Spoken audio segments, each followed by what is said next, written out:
of these attacks, and some of those images were closed off to the public, but the ones that were shown were really, really pretty awful. Children who were slaughtered in really horrible ways. So it brings back the brutality of the LRA during that era. Well, despite these enormous crimes he's accused of, just like you mentioned, well, Dominic has pleaded not guilty to the charges before him. But tell us, what ground of appeal is the defense going to explore? Well, the defense is going to say that Dominic Ongwen was much more a victim, or was a victim, not a perpetrator of these crimes, which include, rape and murder and forced enslavement. I mean, just a whole range of crimes. They're going to say that because he was kidnapped by the LRA, abducted, going to school as a child, he was basically brainwashed. He was basically became just sort of a puppet of the LRA, forced to commit these crimes. And also we saw at the beginning of the trial, they suggested that he may have psychological problems, that he couldn't quite understand the nature of the charges against him. And ultimately the judges determined, at least for the moment, that he could indeed understand the nature of the charges, whether, even though he pled not guilty to them. VOA correspondent Lisa Byron, thank you so much for your time. A pleasure. Over now to Ghana, where citizens will vote on Wednesday, December the 7th, in what is expected to be a close race between the president and opposition leader Nana Akufo-Addo. Voters will also be choosing members of parliament for 275 constituencies. Presidential candidates, in their bid to rally votes, have promised to put the country first. President Mahama arrives at the final rally of his presidential campaign in the capital, Accra. He's accompanied by his wife, Rebecca, and other ruling National Democratic Party leaders who join him on stage as thousands of supporters cheer in the crowd.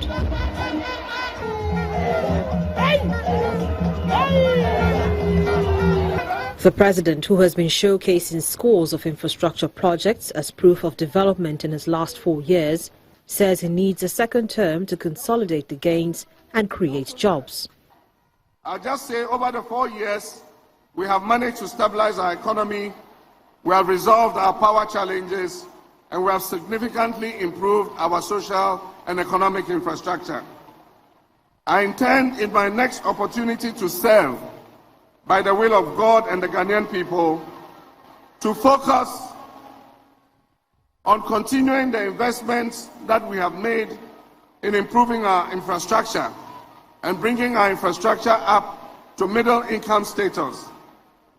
I also intend to focus on livelihoods and empowerment for the Ghanaian people and growing the Ghanaian private sector.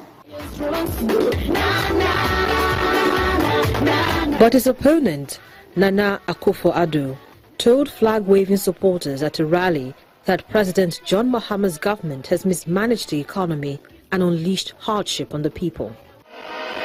John Dramani Mahama and the NDC inherited an economy that was growing at 9.1% without oil from J.A. Kufuor.